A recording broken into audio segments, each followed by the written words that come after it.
Wowzer!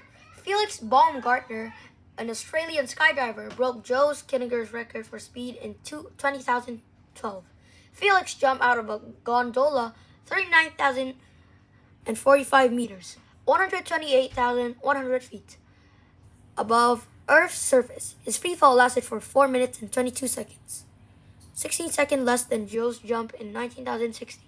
He reached a speed of 1,342 kilometers, 833.9 miles per hour, about 95 kilometers, 60 miles per hour faster than speed of sound. Joe and Felix worked together for years to prepare Felix for the jump. Joe watched from the control room, speaking to Felix during his journey back to Earth. Joe sets another record. Joe was just more than a guy who jumped out of balloons. He was a highly skilled pilot with a love of flying that began early in his life. Born in 1928 in Tampa, Florida, Joe spent his early years growing up around Orlando, Florida. You might say he was obsessed with flying. He read everything he could find about flying and pilots, and he had built many model airplanes. Joe spent his teenage years around at a local airport and persuading pilots to give him free plane rides. By age 17, he had flown his first solo flight. Joe joined the U.S. Air Force after 2 years of college and soon became a test pilot, flying experimental and fighter aircraft. Do you know, the city of Orlando, Florida, built a park by the airport where Joe used it to hang out so other kids could place to watch planes take off and land. The park was named Colonel Joe Kittinger's Park. In 1955, Joe went piloting airplanes to piloting balloons.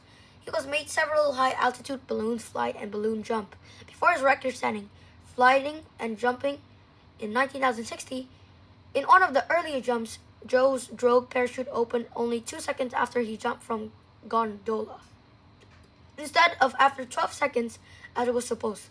A cord from the chute wrapped around his neck and sent him to a near-fatal downward spiral.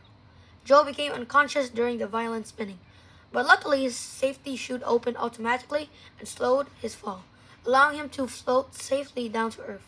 You might think that this appearance would have caused Joe to think about changing his career, but it didn't. He stuck with the project and made other flights, which led to his record-setting balloon flight and jump. After the setting of the war for this high-altitude parachute jump, Joe went to Vietnam and flew combat missions. He served 3 combat tours during the war and flew a record-breaking 483 flight missions.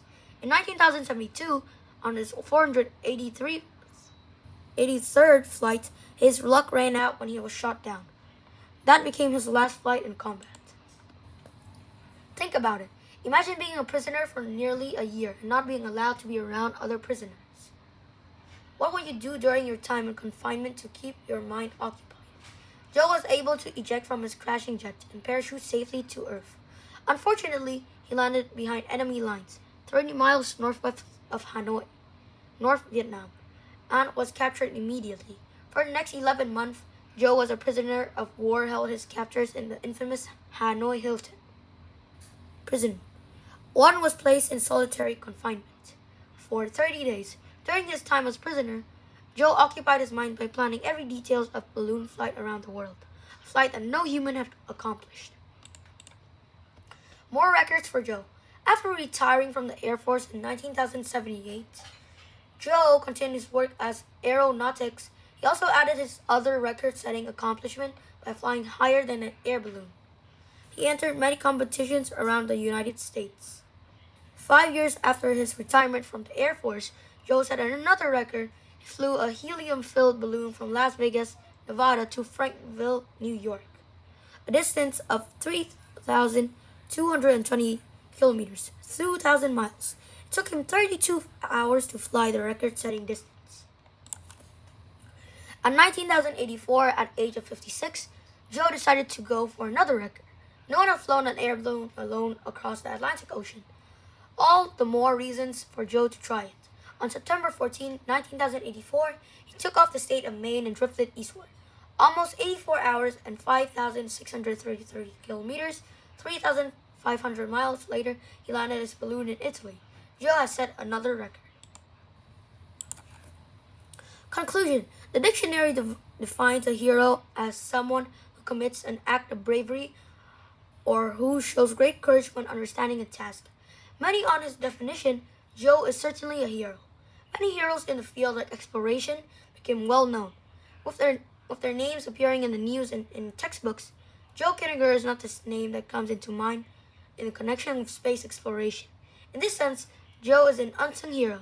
His early work for high-altitude balloons was not undertaken the purpose for setting records, but rather to benefit of pilots and astronauts.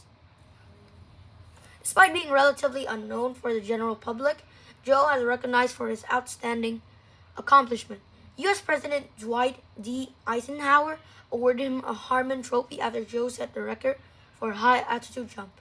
Joe received many other awards for honors for his military, ballooning, and parachuting achievements, including Silver Star, Distinguished Flying Cross, and Purple Heart. Joe is a man of extraordinary courage and bravery who made important contributions to the field of space exploration.